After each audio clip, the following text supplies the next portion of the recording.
Segunda parte da leitura Horizonte Vermelho, de Elizabeth Pereira, pelo Espírito Sophie.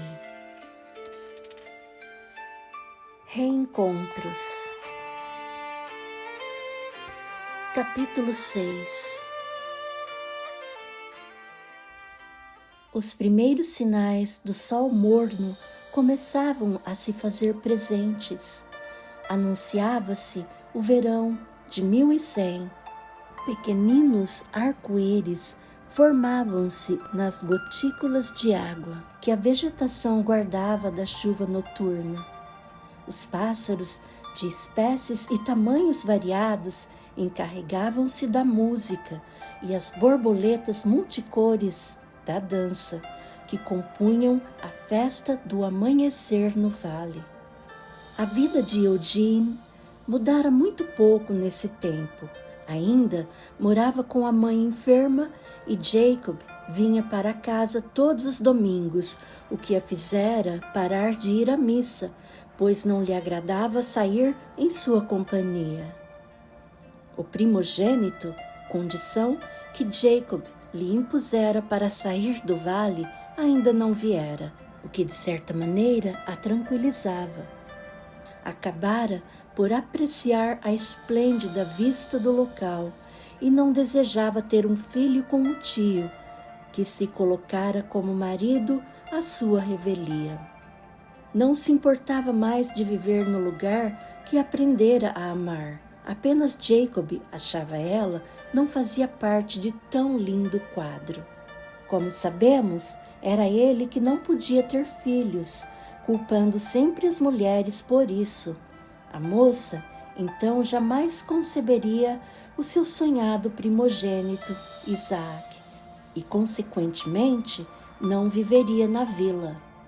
Seus momentos alegres se resumiam no convívio com a doce Velvety, que dormia ao lado de sua cama e a despertava lambendo-lhe as mãos, e com o terno e calmo Hurricane, que em cuja companhia dava suas escapadas no meio da semana em galope alucinado até a igreja. Ali ouvia as palavras e os conselhos do bom padre Raymond, que a ensinara a valorizar a arte do Criador quando fizera ilha tão exuberante para presenteá-los.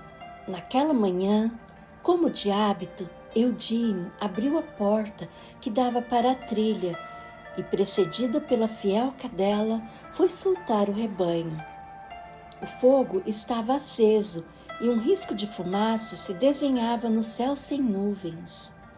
Velvety conduziu as ovelhas para o pasto e Eugene, sentindo-se só, levou Hurricane até a margem do rio para banhá-lo. Alisava o pelo do belo animal que não se mexia, como se o contato da moça o acalmasse. Encostou a cabeça na do amigo equino, num gesto de carinho, e de olhos fechados ficou assim até que ouviu Velvety latir agitada, como fazia quando um estranho passava pela trilha. Normalmente, ela se acalmava logo que o passante se distanciava. Dessa vez, porém, ao invés de se afastarem à medida que ela seguia o intruso, os latidos se aproximavam, como se ele estivesse a caminho da casa e não indo em frente conforme o costume. Velvety! Chamou pelo animal, que parecia não ouvi-la. Venha aqui, princesa! Velvety! No alto da montanha, ela pôde ver a cadela que tentava intimidar o invasor e andava de costas, latindo com insistência. Segundos depois, Eugene viu que alguém a cavalo deixara a trilha e descia a encosta em direção à sua casa. O sol a cegava e ela apenas vislumbrou as cruzes pátias sobrepostas na túnica do forasteiro. Papai! Meu Jesus, você voltou? Tomada de felicidade sem par, alçou as longas saias Agarrou o pescoço de Hurricane e de um salto montou o animal em pelo e galopou ao encontro daquele que acreditava ser Joseph. A curta distância, parou. Pensou estar sonhando. Não era seu pai, e sim um jovem cavaleiro que mudo a encarava. O vento manso agitava seus cabelos, que o efeito da luz do sol tornava mais claros, e o rosto pálido demonstrava cansaço. Os olhos semelhavam porções roubadas do céu ou quem sabe do mar, tão dominante por ali. Obviamente, era um cavaleiro cruzado, mas por que ela achava que era romano? Teve ímpetos de atirar-se em seus braços, porém permaneceu imóvel e calada. O rapaz, por sua vez, também se sentiu petrificado. A mulher dos cabelos cor de fogo estava à sua frente. A trança ao sol parecia incendiar-se. Era imensamente bela, mais ainda que nos seus sonhos. Considerou-a lindamente distinta de todas as mulheres que já vira, montada em um animal sem sela, com as saias erguidas, deixando visível até uma parte das coxas. Tudo que ele pensaria ser impróprio para qualquer outra mulher, nela se mostrava gracioso. Talvez qualquer homem a julgasse vulgar, não ele, que encarou a inusitada cena como irreverente e peculiar. Desejou tomá-la nos braços e levá-la para si. Ignorando que o sentimento era recíproco, decidiu pela formalidade. Sinto desapontá-la, não sou seu pai. Meu nome é Patrick Castle e estou precisando de informação para chegar à casa de meu pai, Robert Castle. Não sabe como chegar à casa de seu pai? Desculpe, meu nome é Eugene. Ele curvou a cabeça e disse: É uma honra conhecê-la, Eugene. Quanto à casa de meu pai, há mais de 17 anos que estou fora, por isso não me lembro bem da localização. Esteve nas cruzadas, talvez possa ter notícias de meu pai, Joseph Farmer. Sinto muito, não conheci ninguém com esse nome. Ela fez uma expressão triste. Bem, se procura por Robert Castle, está na direção certa. Siga a trilha por onde veio e sempre que houver uma bifurcação, pegue o caminho da esquerda. Chegará ao castelo em 2 ou 3 horas. Tudo isso, meu Jesus, poderia dar-me um pouco de água? Está com fome, cavaleiro? Tenho pães, chá e leite de cabra. Não irei incomodar? Claro que não. Podemos comer juntos. Também estou com fome. Leve seu cavalo para beber e comer na cocheira. O pobrezinho está faminto e sedento. Sentado à mesa do casebre pobre, Patrick lembrava a frase de Khaldun: Quando você menos esperar, vai encontrá-la. Sim, lá estava ela e a casa parecia a mesma. Só não entendia como se passara a cena violenta e desesperadora a que assistira. Essa é sua mãe? Perguntou, olhando penalizada para Sophie, imóvel no leito da cozinha. Sim, ela sofreu uma queda e nunca mais falou ou se mexeu. É muito triste. Seu pai a deixou assim mesmo? Não, ele partiu antes. Acredito que não voltará mais. De qual exército ele fazia parte? Não sei ao certo. Ele falava em Monge Pedro e num cavaleiro chamado Gautier Sanzavoix. Cruzada popular. Conheci Pedro em Jerusalém e lamento, foram raros os sobreviventes dessa cruzada. Estive com alguns e nenhum deles se chamava Joseph Farmer. Sinto muito. Eu não tenho mais esperança de revê-lo. Não tem irmãos? Vive só com sua mãe? Esta casa é de minha tia, mas ela também se foi e hoje vivo com meu tio e minha mãe. É natural da ilha? Eu sim. Minha mãe é da pequena Bretanha e meu pai da ilha da Bretanha. Conheceram-se aqui.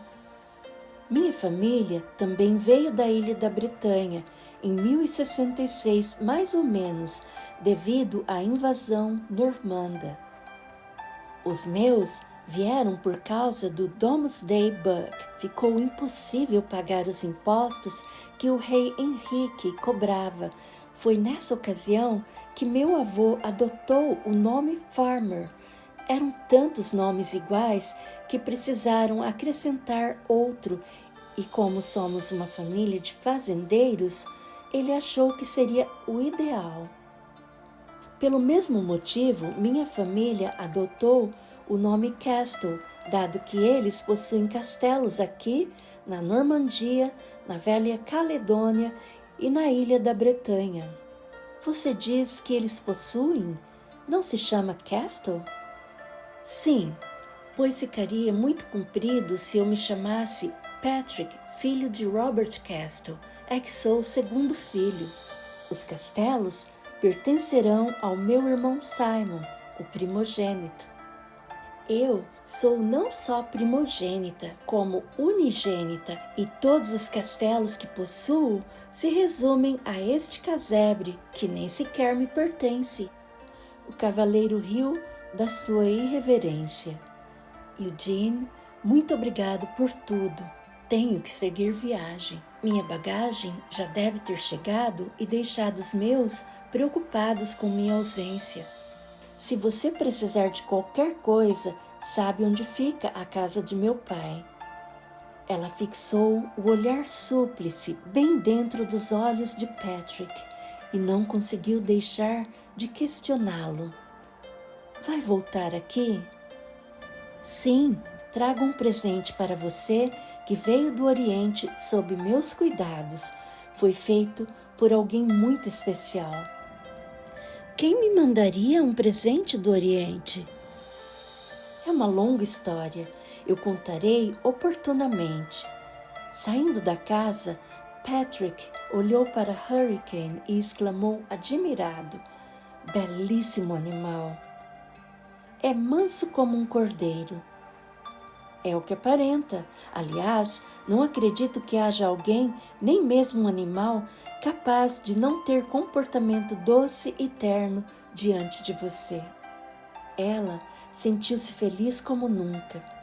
Em seguida, pensou em Jacob e seu temperamento agressivo e respondeu: existem pessoas mais cruéis e violentas que animais.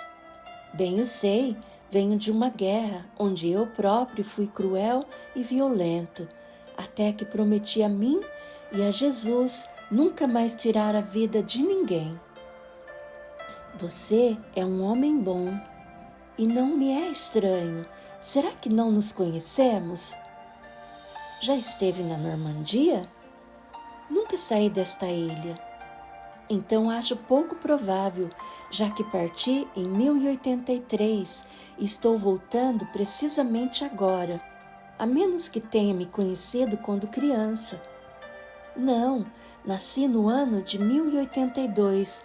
Se o tivesse conhecido, não me lembraria. Agora estou de volta com a intenção de não mais sair daqui. Teremos tempo para descobrir se já nos conhecemos, pois também é essa a minha impressão.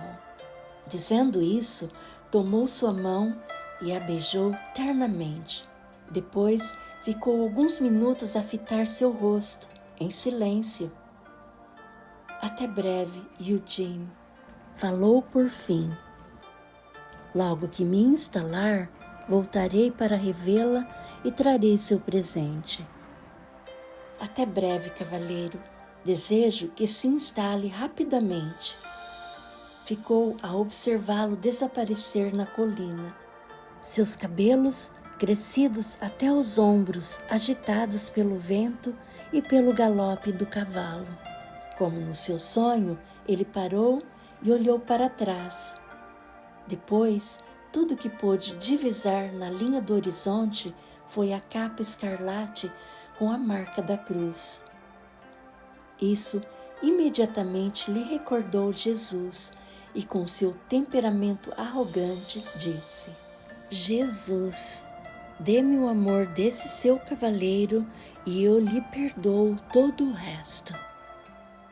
O dia passou depressa. Eugene cuidou de seus afazeres com o pensamento voltado para o cavaleiro, que já havia visto em sonhos. Quando a tarde caía, chamou Velvet e foi buscar as ovelhas. Ia contando e afagando cada animal que entrava no redil.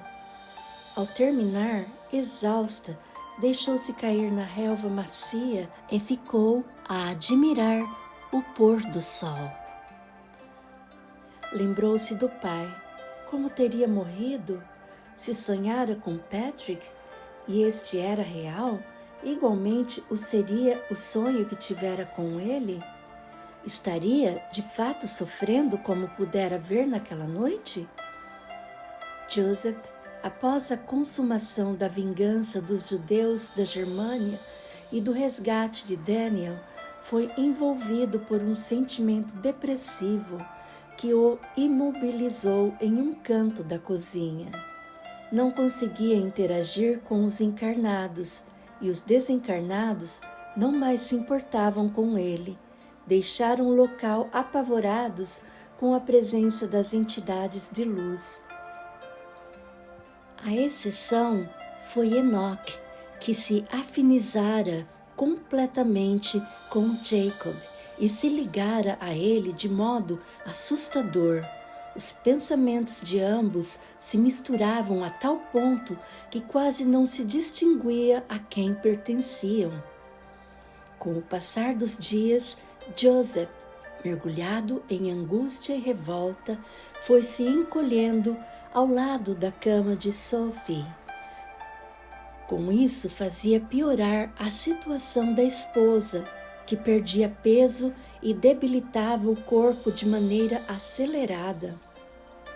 Ele olhava ao redor e não conseguia ver o que acontecia.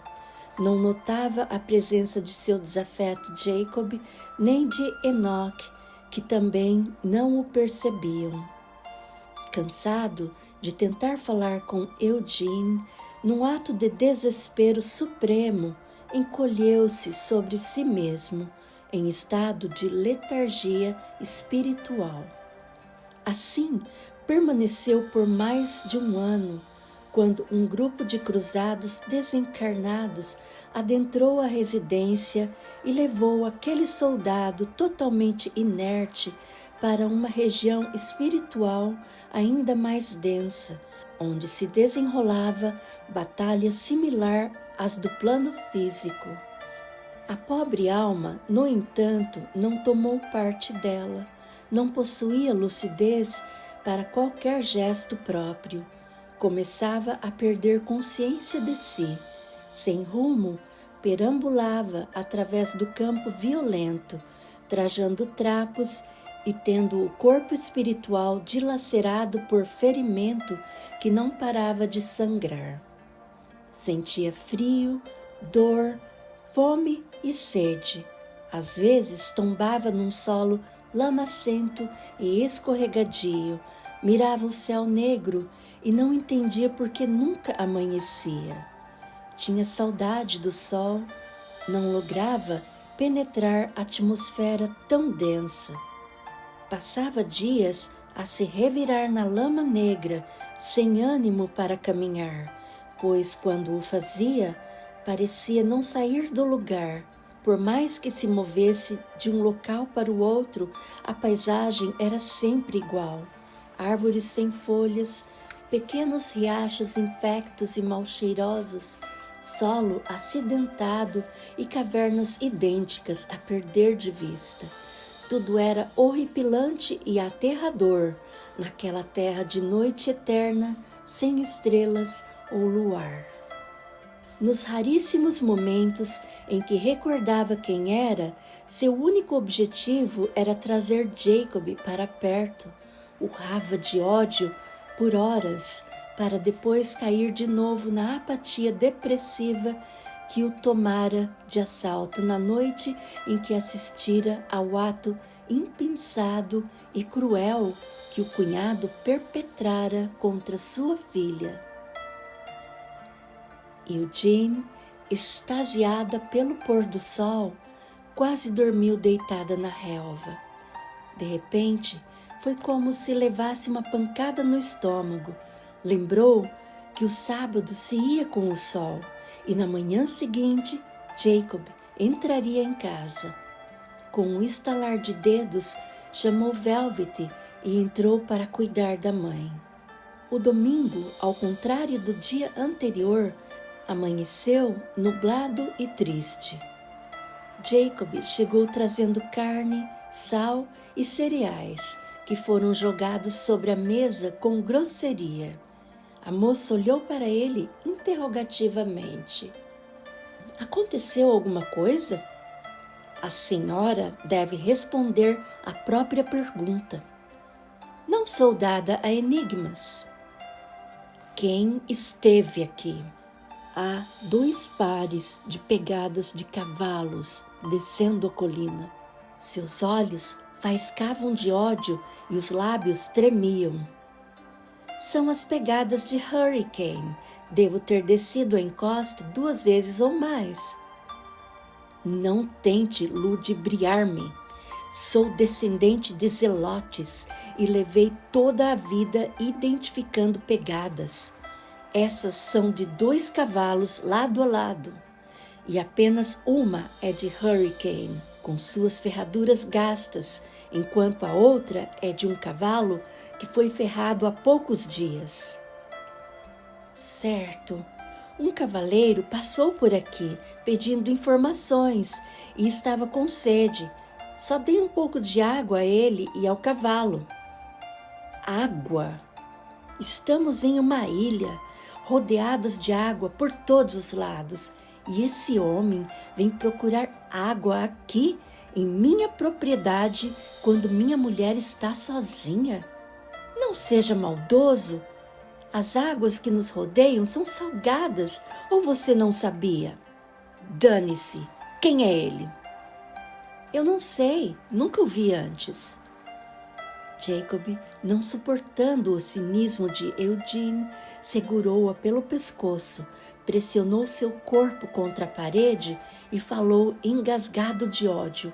Você acaba de desobedecer às 2 ordens minhas.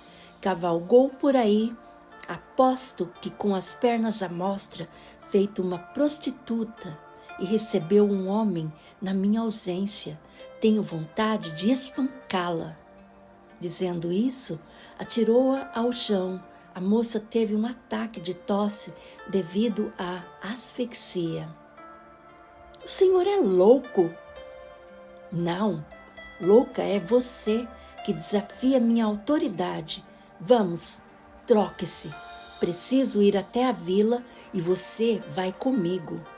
Ou talvez, quando eu voltar, haja 10 pares de pegadas de cavalos por aqui e eu encontre minha esposa exercendo a mais antiga das profissões. Eu não quero ir à vila.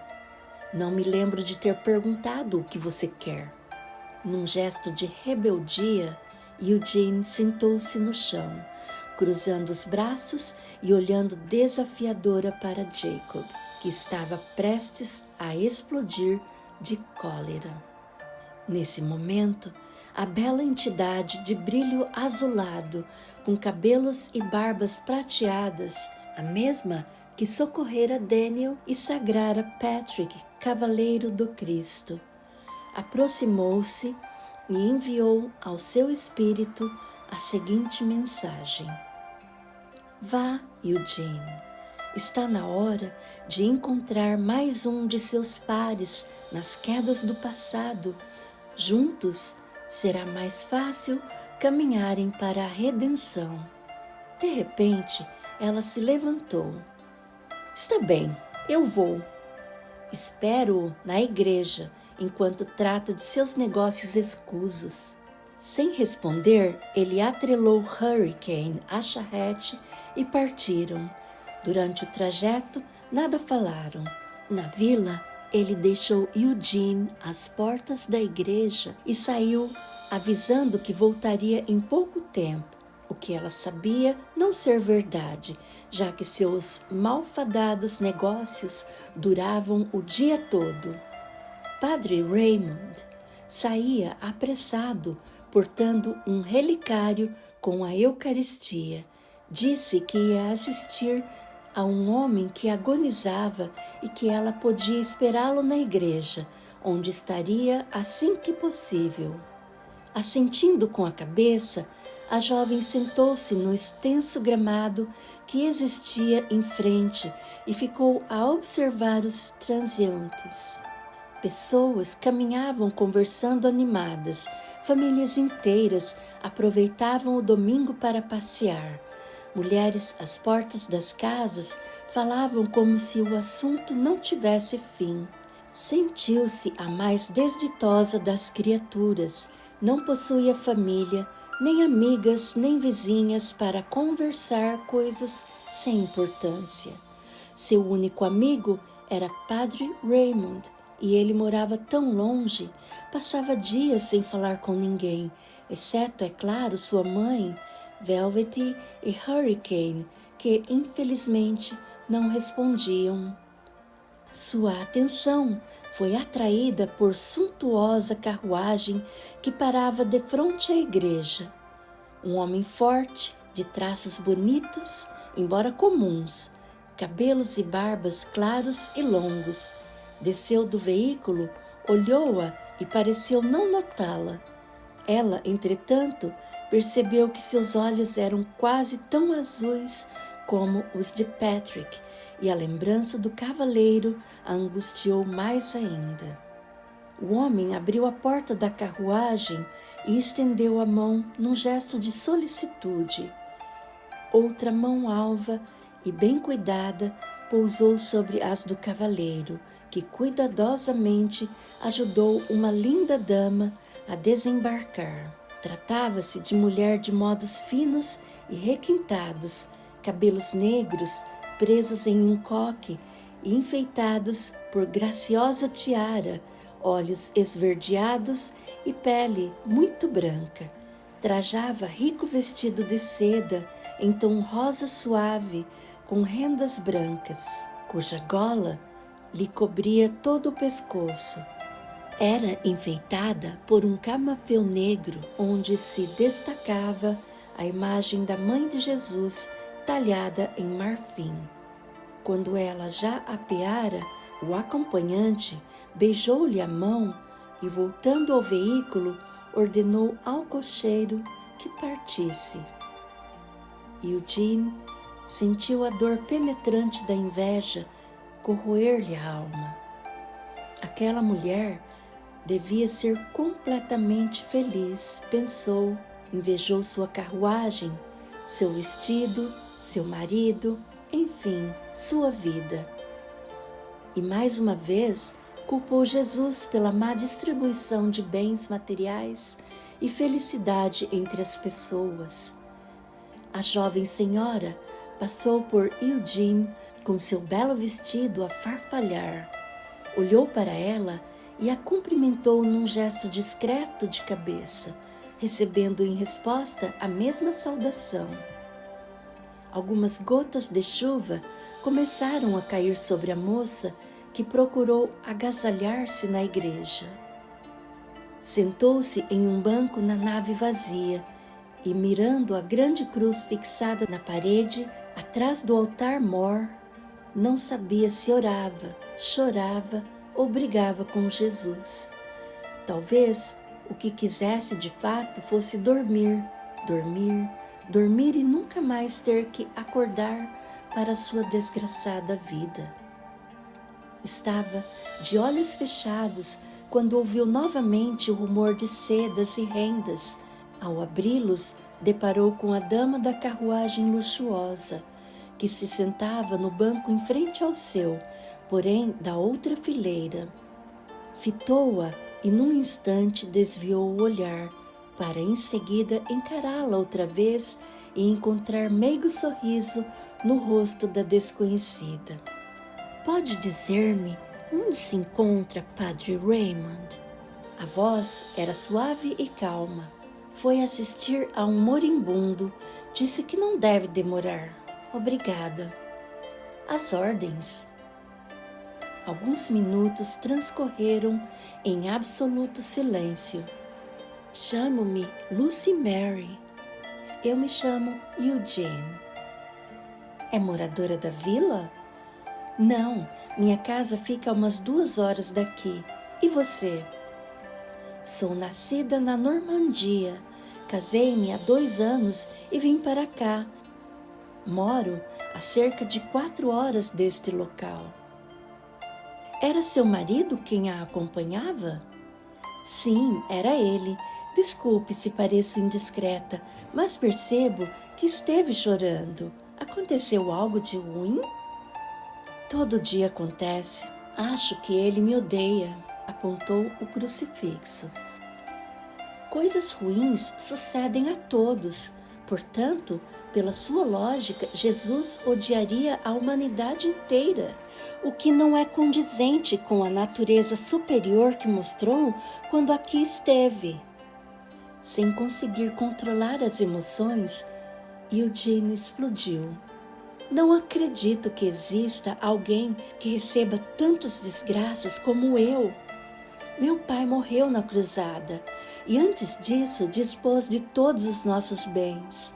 Minha mãe é inválida.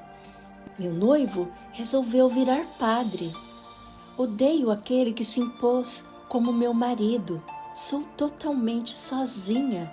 Às vezes passo semanas sem conversar com alguém, além de meus animais de estimação. O que falta vir para mim? As coisas boas. Eugene esboçou um sorriso triste. Não vejo possibilidade de ocorrer nada de bom. Você é uma moça linda. Pode ver como esta paisagem é bonita. Pode andar pela ilha, sentir o sol morno do verão e o gosto do sal nas águas que nos rodeiam. Já agradeceu a ele por isso? Para você que tem vida boa, fica fácil contemplar tudo isso. Minhas mágoas e todo o trabalho forçado não deixam que me sobre tempo para tanto. Você não me conhece. Como afirma que tenho uma vida boa? Julga assim porque sou rica? Não somente por isso, tenho um jovem e belo marido que a trata com doçura. Como pode julgar o comportamento de meu marido apenas por um beijo que ele depositou em minha mão?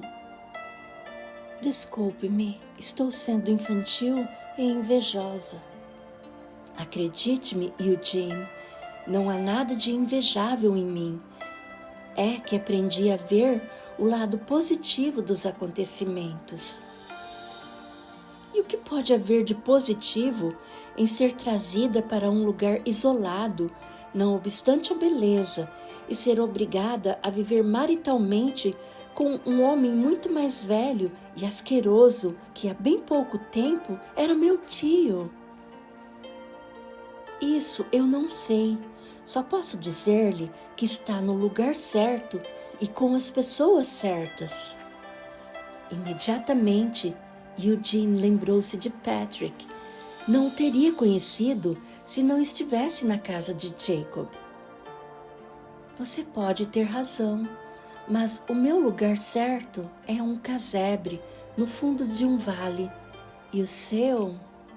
Em um majestoso castelo, no alto de uma colina. E qual a diferença? Sofremos nossos medos e dores em qualquer lugar.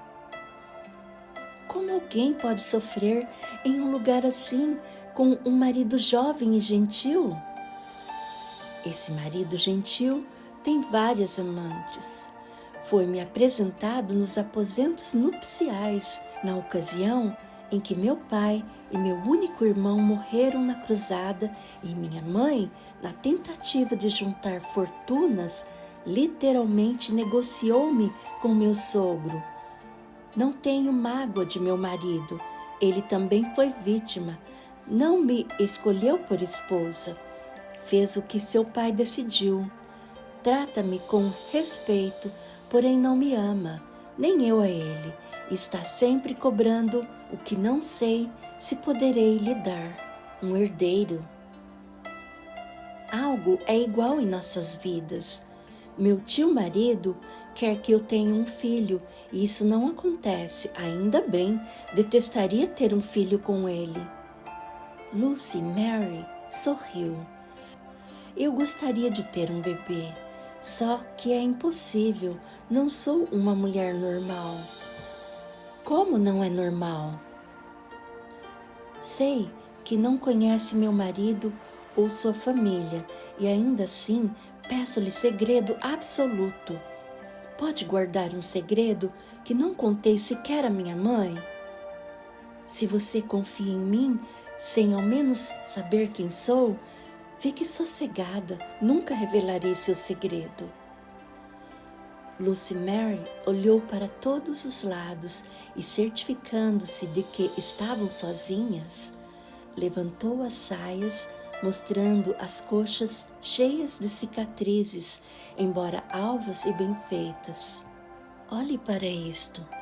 Todos os meses eu me feria e sujava as vestes com sangue para que minha mãe acreditasse que estava naqueles períodos que todas as mulheres atravessam. Você me entende?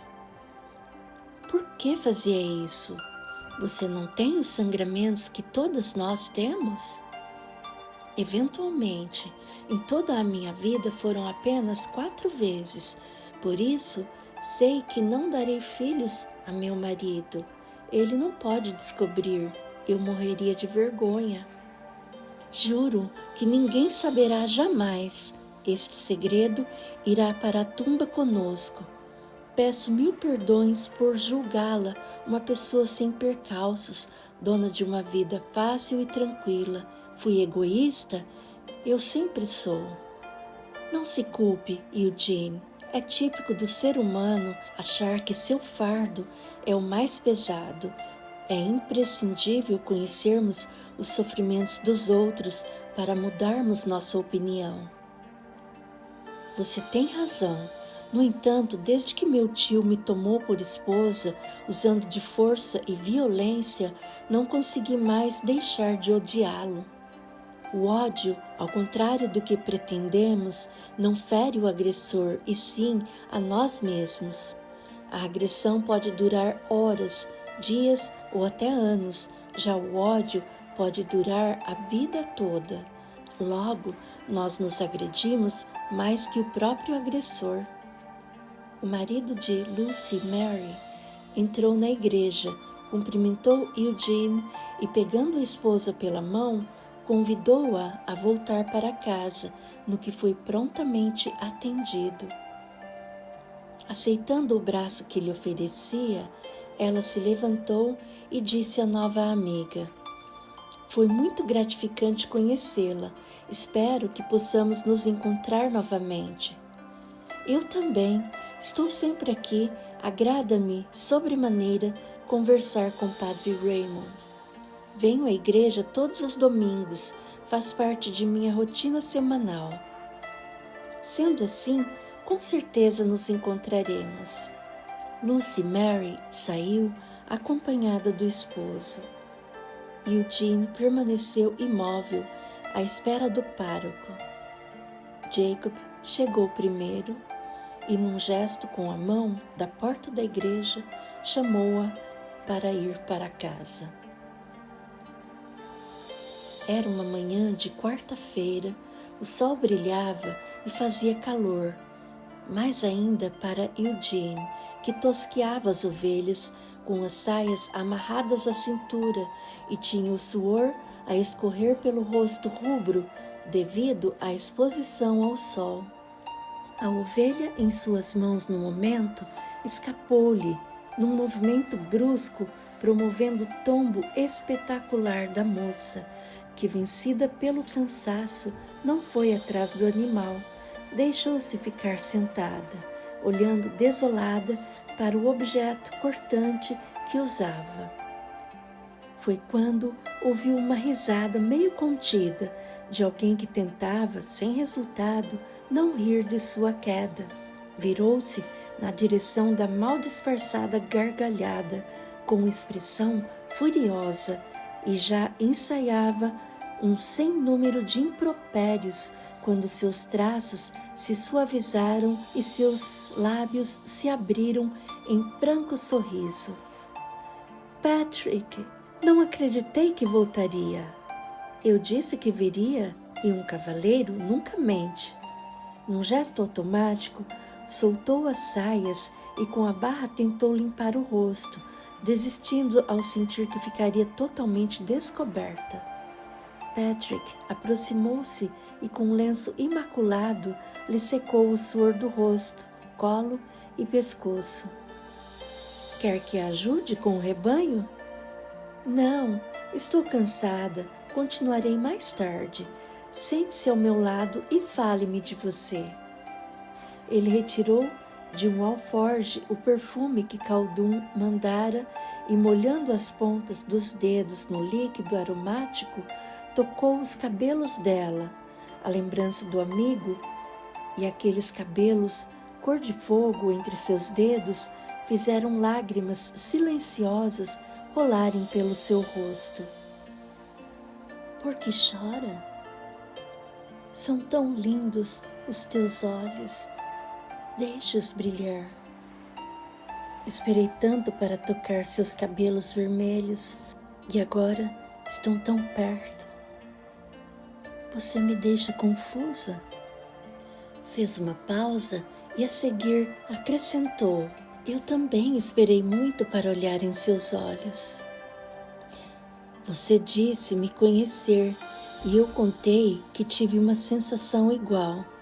Pode parecer loucura, mas nos finais de 1098 havia insônia e depois isso se repetiu. Ao despertar, a lembrança mais nítida que guardava era de seus cabelos. E quando eu acordava, a recordação de seus olhos me perseguia por todo o dia. Sonhava o mesmo sonho? Talvez. Não me lembro de tudo, apenas de seus olhos, o que me enchia de angústia ímpar. Agora que está aqui, quero vê-los bem. Encostou a testa na dele, de modo a que os olhos de ambos se fitassem bem de perto. Ele então beijou-lhe os lábios com ternura, deixando seu coração acelerado como se fosse saltar do peito. Nunca ninguém me beijou assim. Amo seus cabelos, disse ele acariciando-os. Amo você, Eugene. Amo seus olhos. Amo você também. Antes de conhecê-lo, eu já o amava. Quero falar o quanto antes com seu tio e comunicar que pretendo desposá-la. Não! Ela quase gritou. Meu tio não deve saber que você esteve aqui. Tem temperamento violento e ele nunca deve encontrá-lo. Por isso, jamais venha aqui no domingo, dia em que ele sempre está aqui. Prometa que nunca se encontrarão. Agora é você que me confunde. Diz que me ama e não quer que eu peça permissão ao seu tutor para desposá-la? Por Deus, não me faça mais perguntas. Só me prometa que ficará longe do tio Jacob. Eu vou resolver com ele. Dê-me um pouco de tempo. Está certo. Não faço mais perguntas e respeito o seu pedido. Dou-lhe o tempo que quer para conversar com seu tio. Só não desejo angustiar você. Eugene atirou-se em seus braços e, sem controlar o pranto, pediu ao rapaz que a esperasse. Ele a deixou chorar recostada em seu peito, alisando seus cabelos. Não sei o que se passa com você, nem vou perguntar. Se algum dia quiser contar-me, eu saberei compreender. Patrick passou o dia inteiro no vale ao lado de Eugene. Ajudou-a a tosquear o pequeno rebanho, cortou a lenha, narrou histórias da cruzada, contou sobre Caldum e a casa do caminho de Dorileia. Falou de Godofredo de Bulhões e de seu estimado amigo Friedrich. A tarde já ia para o final quando se despediu. Preciso ir. Não quero ter de viajar à noite porque é perigoso. Segundo meu pai, há salteadores nas montanhas. Seu pai está certo. Existe um bando deles por aqui. Diga-me, vai voltar? Eu não poderei mais ficar sem vê-la. Virei em uma semana, na próxima quarta-feira. Vou esperar por você. Estarei aqui. Até breve, minha bela, disse, abraçando Eugene e beijando seus cabelos. Ela permaneceu longo tempo no alto da colina, vendo o cavaleiro se afastar pela trilha. Depois, apanhou alguns galhos dos arbustos e, amarrando-os com um pedaço de lã, pôs-se a apagar as pegadas do cavalo. Durante os dias que se seguiram, Eugene pensava em uma maneira de se livrar de Jacob. Ele jamais aceitaria que alguém pretendesse desposar aquela a quem tomara para si. E como dizer a Patrick que era esposa do tio? Na sexta-feira, selou Hurricane e foi à procura de Padre Raymond. Encontrou o velho homem a arrancar ervas daninhas do jardim da casa paroquial. Padre, preciso do senhor, estou em apuros. O que aconteceu com minha menina? Tenho que dar um fim em tio Jacob. Filha, sempre existe uma saída que não seja a do crime. Neste caso não, padre. Tal como o senhor arranca as ervas daninhas para que as flores vivam melhor, é isso o que quero fazer. E quem lhe nomeou flor e ao seu tio erva daninha? Ela ficou sem palavras. Todos nós nos achamos vítimas dos outros, e Jacob não foge à regra. Se perguntar a ele quem é flor e quem é erva daninha, a resposta será o contrário. O senhor conhece minha história. Quem é a erva daninha? Os dois são flores e ervas daninhas. Ninguém é anjo ou demônio. Se estamos juntos é porque somos iguais. Mas por que esse desejo agora? Eugene, removendo a terra com os dedos calejados da tosquia, relatou ao padre seu encontro com Patrick e como se sentia em polos opostos, feliz por tê-lo encontrado, ouvir dele que a amava e ao mesmo tempo infeliz pela sua situação com Jacob. O que posso fazer a não ser matar meu tio? Esperar? Esperar? Até quando? Até ser um amor possível de se concretizar. Ah, sim! Até lá ele conhece uma bela e rica mulher e se casa com ela.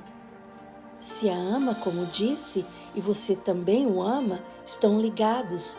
Vai chegar a hora de vocês. O que Deus une, ninguém separa. Essa é uma frase de casamento, e se ele se casar com outra, estará unido a ela.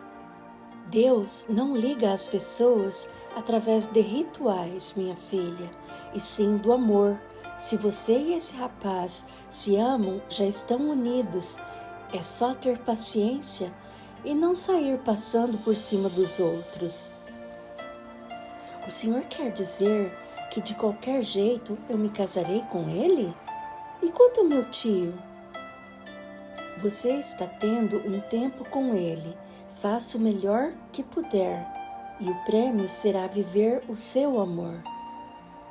E até lá, o que digo a esse rapaz? A verdade? O senhor só pode estar louco. Se eu contar tudo a ele, nunca mais o verei. Se ele for aquele a quem Deus a uniu, ficará ao seu lado.